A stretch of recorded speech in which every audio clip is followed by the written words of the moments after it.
بسم اللہ الرحمن الرحیم۔ حضرت محمد صلی اللہ علیہ وآلہ وسلم نے فرمایا، جو حق پہ ہونے کے باوجود جھگڑا نہیں کرتا میں اس کے لیے اعلیٰ جنت میں گھر کا ضامن ہوں۔ فرمان مصطفیٰ صلی اللہ علیہ وآلہ وسلم ہے، اللہ پاک کو یہ بات پسند ہے کہ بندہ ہر نوالے اور ہر گھونٹ پر اللہ پاک کا شکر ادا کرے۔ رسول اللہ صلی اللہ علیہ وآلہ وسلم نے فرمایا، وہ گھر جس میں قرآن کریم پڑھا جاتا ہے آسمان والوں کو ایسے دکھائی دیتا ہے جیسے کہ زمین والوں کو ستارے دکھائی دیتے ہیں۔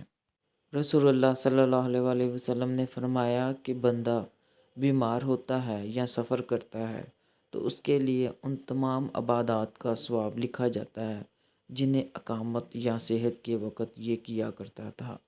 رسول اللہ صلی اللہ علیہ وآلہ وسلم نے فرمایا، اللہ سے محبت کرو کہ اس نے تمہیں نعمتوں سے نوازا ہے، اور اللہ کی محبت کی خاطر مجھ سے محبت کرو، اور میری محبت کی خاطر میری اہل بیت سے محبت کرو۔